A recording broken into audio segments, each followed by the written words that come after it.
Okay, reversing Hermon, it's about specifically not the whole book of Enoch in the New Testament, but very specifically the chapter 6 through 16 in Enoch, which is the story of the Watcher's transgression, how that story sort of leaks into the New Testament in various places. And it's more than Peter, it's more than Jude, okay?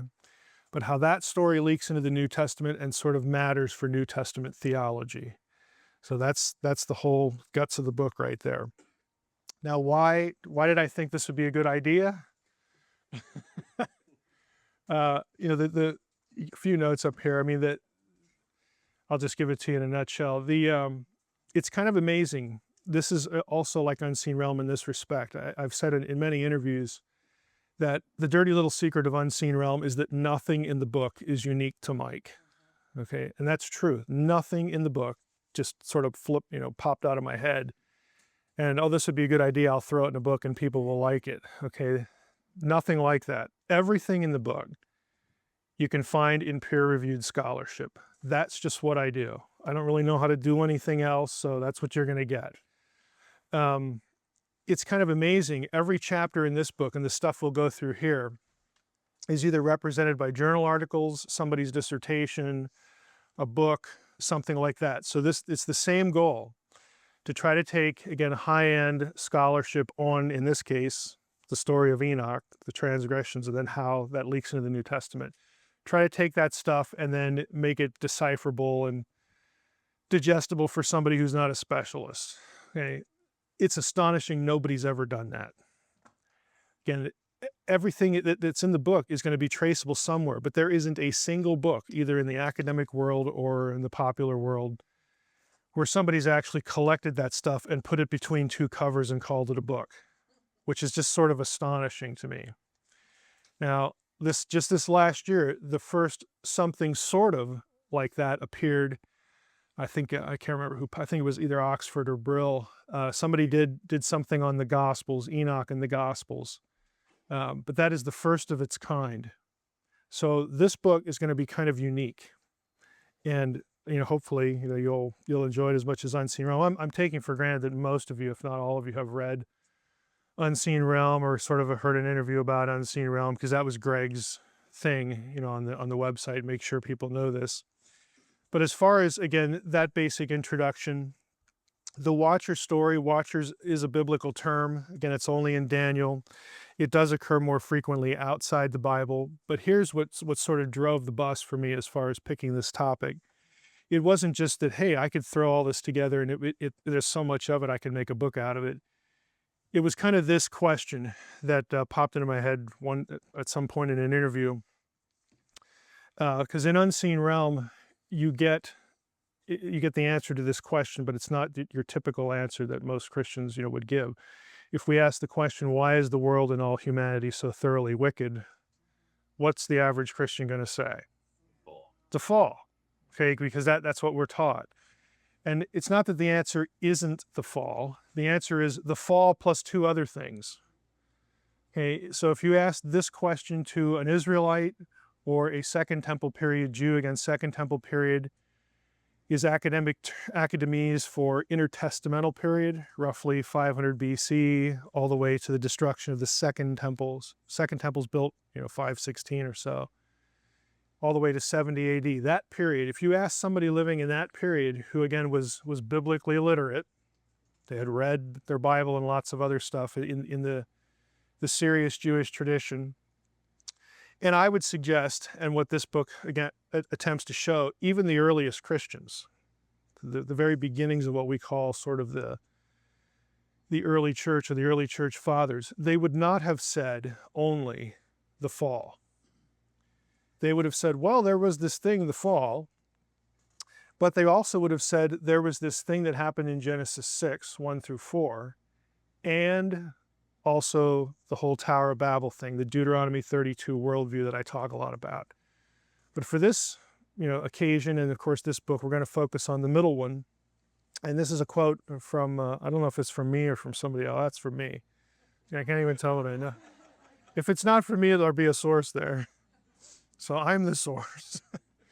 A number of New Testament passages say what they say because they're literary expressions of a significant theme in New Testament theology. Again, if you're just walking in here, you never read Unseen Realm. If I'd said that the Watcher story is a theme in New Testament theology, you'd think, who is this crazy person? Like we've never heard this, and you haven't, and it's a shame that you haven't. But there's a big theme in New Testament theology: the reversal of the wickedness that has permeated the human race. And again, a big part of that is reflected in the book's title. Reversing Hermon alludes to the notion, hidden in plain sight in a surprising number of New Testament passages, that what happened in Genesis 6:1-4 had to be reversed in part of restoring the original Edenic vision. That reversal was, is, and will be accomplished by the Messiah, Jesus of Nazareth. So what I'm saying there is when especially a Second Temple Jew who was either looking for Messiah or in the decades that followed the events of Jesus' life, death, burial, and resurrection, they would have been thinking about their Messiah not just in terms of a guy who is from the line of David, who's going to come here and he's going to deliver us. And they were always thinking military, okay? Who's going to deliver us from oppression, from the Romans. He's going to restore the kingdom of Solomon and David. That's not just what they're thinking. One of the things that they associated with the Messiah was he's not just going to come back and deliver his people from oppression. He's going to come back and undo the effects of all this garbage that has happened, in antediluvian history. Fall, Genesis 6:1-4, and the Deuteronomy 32, the Tower of Babel worldview. Now, the last one is real familiar to, again, if you've read Unseen Realm, because reclaiming the nations is how you fix the Babel problem, because you bring the nations, the Gentiles, back into the family of God.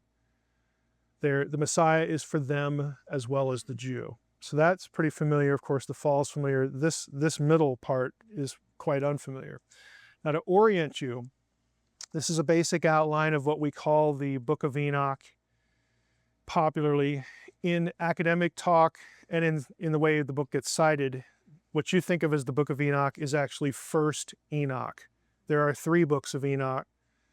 The first one is the one that, again, gets dated to prior to the New Testament era, okay, on into the cusp of the 1st century. The other 2 are later, okay? So what we're talking about with the Book of Enoch, that, again, you hear about a lot, is First Enoch. And it's in the first part, Book of the Watchers, that our focus is going to be. First Enoch 6-16 tells the story of the Watchers, whose primary sin is marriage with humans and procreation of giants. The Watchers beget giants on earth by their union with human women. Out of these giants come evil spirits. Again, the origin of demons. We're never told specifically in the New Testament where demons come from.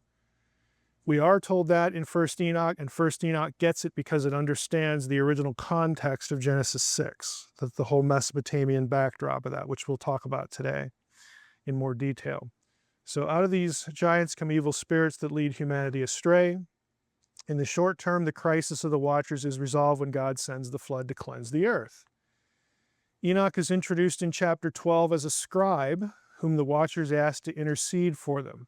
He ascends to heaven on a cloud, comes before the heavenly throne in chapter 14 in a passage that is important for the history of Jewish mysticism. His intercession is rejected. Again, the Watchers are like repentant after God punishes them, and they basically get a hold of Enoch. I don't know if they picked up the phone or whatever. We're never told, hey, can you go talk to God for us because God really likes you? You're the one who was taken out from the earth and you walk with God. And can you let him know that we're sorry and, will he forgive us? And God basically says, no, you're toast.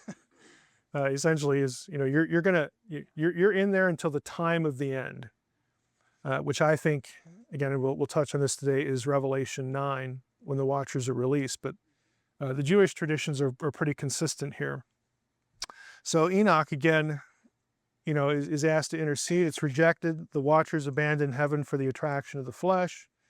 Enoch represents the opposite tendency. He's a human being who is taken up to heaven to live with the angels. So Enoch becomes this prototypical, good guy, figure. Again, and even in that statement, this is from John J. Collins, his article on Enoch. You can see a theme of reversal there too. Again, but it becomes really prominent when they start talking about Messiah. Now, why haven't you heard this before? Well, there are a number of obstacles to it. I would say, again, just the way we're taught, there are points of incoherence in the way we're taught. You're taught to avoid books that are not in your Bible, okay, Old and New Testament. And on one level, I think we can all understand that. That one of the jobs of the church is again to prevent false teaching from coming in and so on and so forth. And there are things in extra biblical books that are deeply flawed and just kind of crazy talk too. But it misses the point that biblical writers read lots of stuff that isn't in the Bible.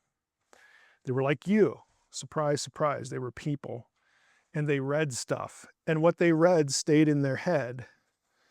And some of that stuff helped them articulate points that they made while they were writing. It's just a very human, normal kind of thing. So for you to be taught to avoid reading that stuff immediately divorces you from the context of the writers. And so that my simple suggestion is, if you read that stuff, who cares if you think it's canonical or not? I don't think Enoch is canonical, but I don't really care. Because if you read it, it'll help you in some points follow what somebody in the New Testament is saying, if you just know what's sort of lurking in the background. Now, the early church, you had a few people defend canonical status. In this book, I give you in an appendix all of the places where some early church father quoted Enoch as scripture. They do that. A couple of them do that. So when you read things, I don't know if I have the quote here. Yeah, I do.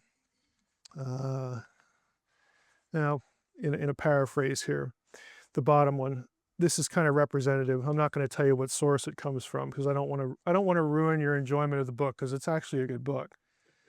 The pseudepigrapha books are those that are distinctly spurious and unauthentic in their overall content, and no such formula as "it is written" or "the scriptures say" is connected with these citations. That's just wrong. Okay, it's just wrong. There are Jews at Qumran who were not liberal. Okay, I hope you realize this. The Jewish sect at Qumran formed their little cloister because they thought the Pharisees were compromisers. Okay, these were not liberals, okay?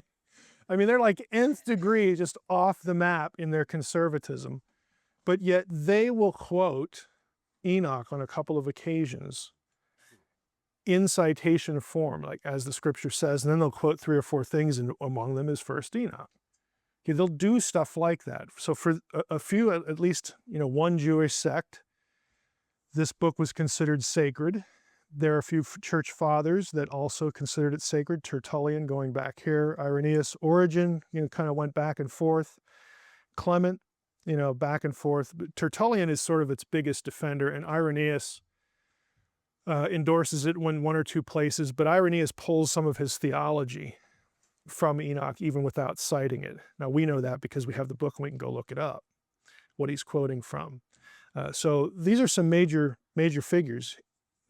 I doubt if we have a patristic scholar in here, but you've probably all heard these names. Okay, these are not insignificant people in the history of the early church. And they thought it should be in there, at least a couple of them, but eventually, they lost that debate. So the book itself, my book, is divided into these sections. So the first section, we go back into Genesis 6:4. There's 3 chapters in this section. The first one is going to look familiar because it's sort of a rewrite of some of the stuff in Unseen Realm, even though that covers like 3 chapters. I've sort of bunched it into one and rewritten some things. And then the second 2, the second chapter is going to be about the book of Enoch itself. And then the third one is an entire chapter on the Mesopotamian context, which you do not get in Unseen Realm. You don't get the second chapter either. And then once sort of that's established, we go into the Gospels, the Epistles, and Revelation. Here are the appendixes. Again, I think the appendixes are pretty, I think they're worth the book itself, to be honest with you. Because these are the questions everybody asks. You know, who thought it was inspired? When do we date it? You know, where does it come from? The manuscript evidence. I give you a bibliography, like it's a real bibliography. It's an academic bibliography. I'm not citing, you know, I want to say some guy that was on coast to coast, but I was on coast to coast, so I can't really say. But you get the idea, okay? I'm not just citing Billy Bob, you know, who was abducted by aliens. I know about the Book of Enoch now. It's not that.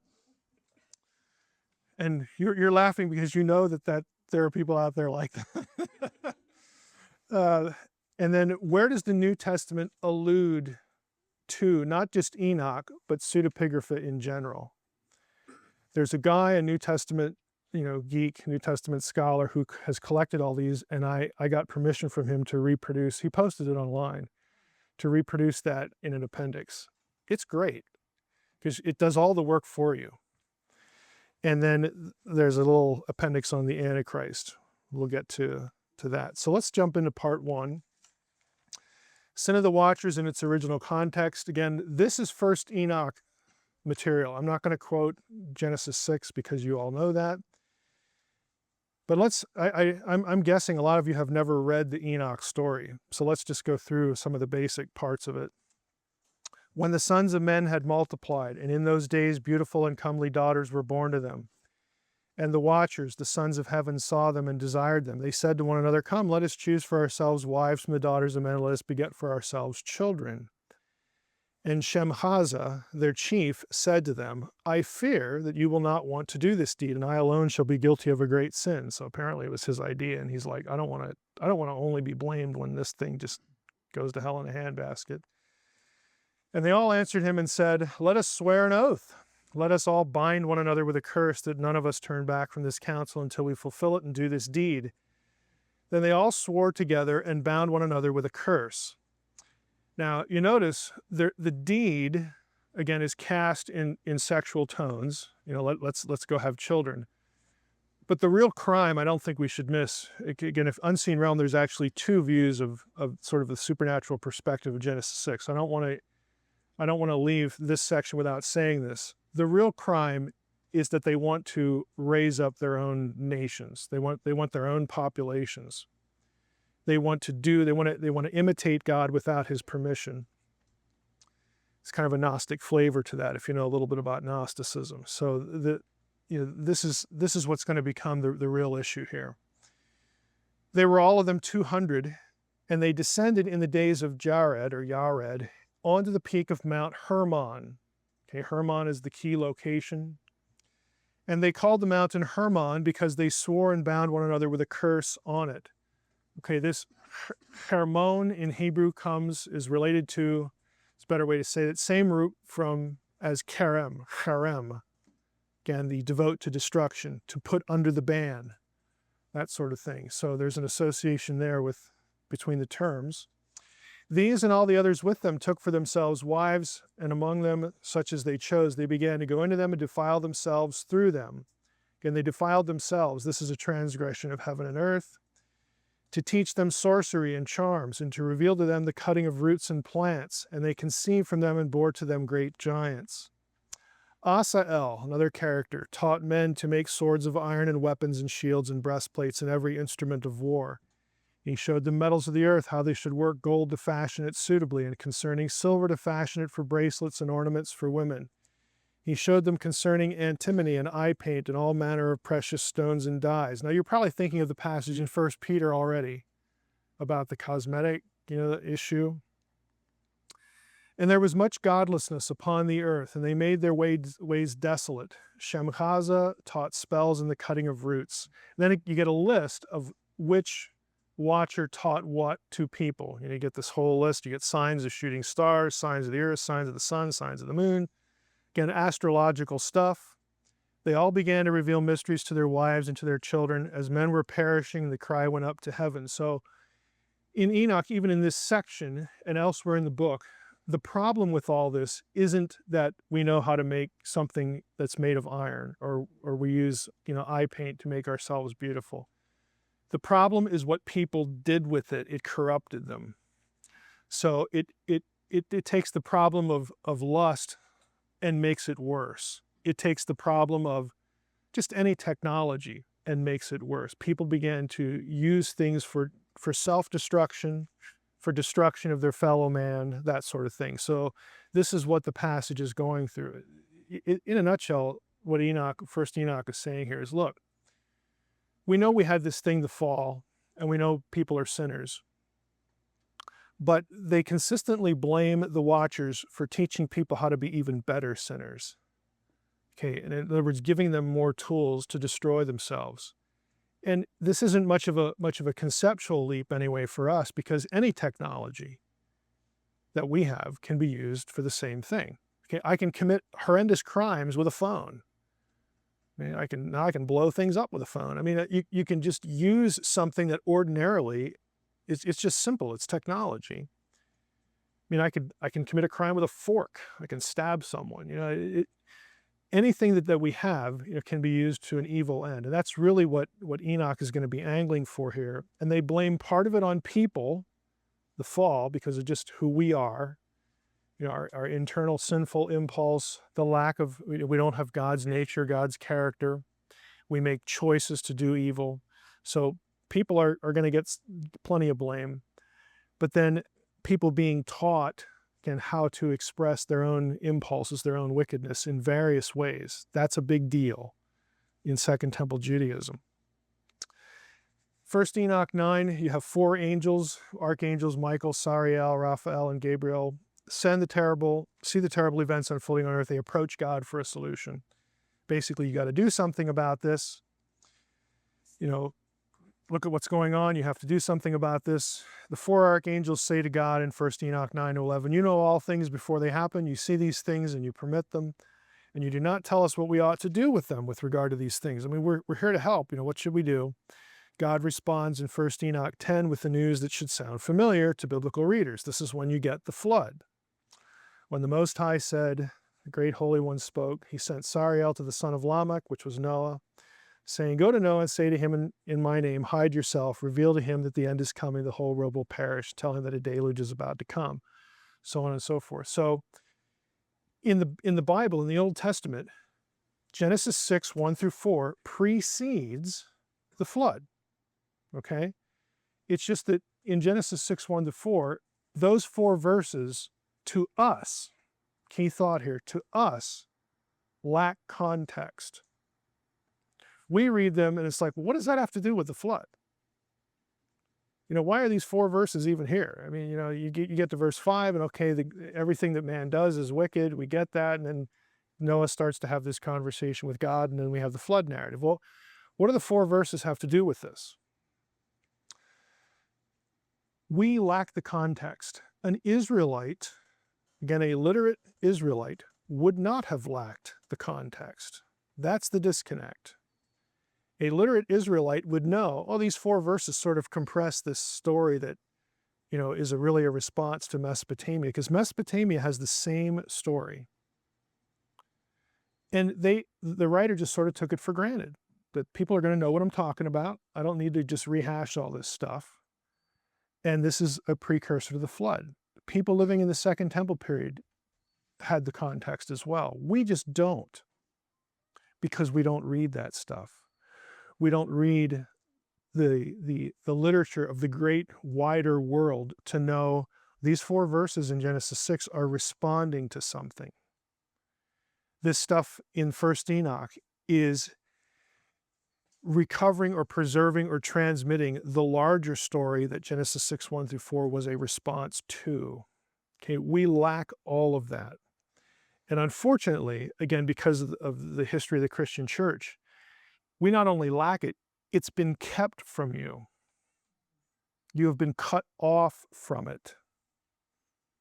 Again, it's not like, oh, the gospel's really in Enoch, you know, we're missing. No, that isn't the point at all. The point is that if you had read this, there are, again, things you would read in your Bible that would, okay, the lights go on. I kind of get what they're talking about here because I've read this other thing that they were familiar with. So we have an immediate disconnect. Even with the flood story, we just get these 4 verses. So again, just to summarize here, we have the flood story, the judgment here in the second half, until the day of their judgment consummation. Again, the watchers are imprisoned until the eternal judgment is consummated. They're sent to the abyss, to the prison. Again, that's language you get in the New Testament, where they will be confined forever. And at the time of judgment, it's not really forever. It's until the time of the judgment. Well, when's the time of the judgment in biblical theology? It's at the end of days. What's the end of days? It's the day of the Lord. It's the return of the Messiah. All this kind of stuff. Okay, so there is a finite endpoint to this, but that's where they are. So this is a summary from, I believe, Reed's book. Yeah. The birth of the giants is explored in terms of the mingling of spirits and flesh. Angels properly dwell in heaven. Humans properly dwell on earth. But the nature of the giants is mixed. This transgression of categories brings terrible results. After their physical death, the giants' demonic spirits come forth from their bodies to plague humankind. The citations there are from 1 Enoch. According to 1 Enoch 16, the angelic transmission of heavenly knowledge to earthly humans can also be understood as a contamination of distinct categories within God's orderly creation. As inhabitants of heaven, the watchers were privy to all the secrets of heaven. Their revelation of this knowledge to the inhabitants of the earth was categorically improper as well as morally destructive. If you're interested, again, look at the title of her book, Fallen Angels in the History of Judaism and Christianity. Reed's book is a book about how early Judaism and early Christianity looked at Enoch, the whole book, and specifically this story. So it's a little older now, but it's still a great book.